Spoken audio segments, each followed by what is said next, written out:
ادامه بخش چهره‌های ماندگار. کوروش کبیر. کوروش کبیر بنیادگذار دولتداری متمدن. از این اخبار برمی آید که کوروش توانست با راه گفت و شنید باختری ها را به بس کردن جنگ مایل سازد.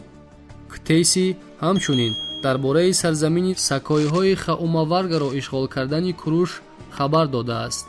با فکر برخی از عالمان اینها سکایی های بودند که در آن طرف سیردریا زندگی میکردند.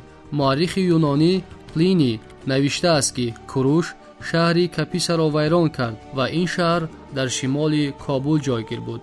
اریان باشد از هجوم کوروش به سرزمین هندوها یادآور شده است. سبب چنین اخبار کوتاه دادن مورخان ذکر شده یونانی درباره جنگ‌های کوروش در ایران شرقی و آسیای مرکزی انیق معلوم نیست. شاید تنها درباره این کشورهای دوردست شرقی معلومات کافی نداشتند. در رابطه با این مسئله یک اخبار هیرودوت جالب دقت است. او تأکید کرده است که تنها درباره جنگ‌های با فارس‌ها دشواری‌های زیاد آورده نقل می‌کند. در اساس این اخبار ما می‌توانیم خلاصه برآوریم که اکثریت کشورهای ایران شرقی و آسیای مرکزی به جنگ به هیئت دولت هخامنشیان داخل شدند. احتمال بعد آنکه نیرومندترین دولت این منطقه باختر اختیاراً به اطاعت کوروش درآمد، سوغد، خوارزم و دیگر کشورها نیز به آن پیروی کردند.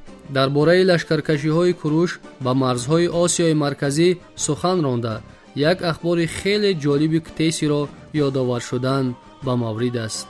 کتیسی می‌آورد که جنگاوران باختری به مقابل کوروش عزم قوی جنگیدن و حفظ نمودن سرزمین خود را داشتند، ولی کوروش به پیشوای جنگاوران باختری خود را همچون جانشین و ولیعهد شاه ماد استیک شناس نموده آنها را وادار نمود که مرتبه پادشاهی او را بشناسند و از سر جنگ و خونریزی ها بگذرند. در نتیجه باختریان به سخنان او اعتماد بسته یراق‌هایشان را فرو گذاشتند و اختیاراً به کوروش سازش بستند. واقعاً موافق اخبار هیرودوت بعد مرگ پادشاه ماد که اکثر تاج و تخت به پسر او استیک میماند.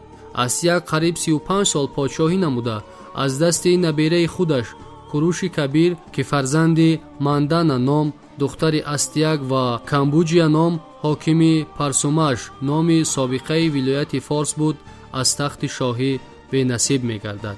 کوروش کبیر سال 550 تا میلاد خود را به جای بابایش استیک رسما پادشاه ماد اعلان می‌کند. این عمل کوروش کبیر از جانب پادشاهان مصر، بابل، آشور و یونان چون سلسله نوبتی به تخت نشستن یکی از نمایندگان سلسله پادشاهان ماد پذیرفته می شود. چنانه که از نوشتجات سالنامه نبانید کوروش برمی آید. سپس او خزینه پرثروت پادشاهان ماد را از پایتخت آن اکباتان به ولایت فارس انتقال داده حاکمان میانه حال کشورهای خرد پرسومش و انشن را از فراموشخانه روزگار به عرصه تاریخ بشریت هدایت می سازد.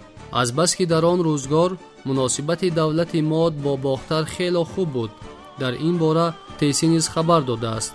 عجب نیست که در ابتدای کار باختریان با کوروش کبیر نجنگیده او را همچون وارث شاه ماد شناخته باشند. ناوابسته به آن که جریان و جزئیات ایران شرقی و آسیای مرکزی را گرفتن کوروش معلوم نیست، یک چیز مسلم است: تمام این منطقه هنوز در دوره او به هیئت امپری هخامنشیان داخل کرده شده بود.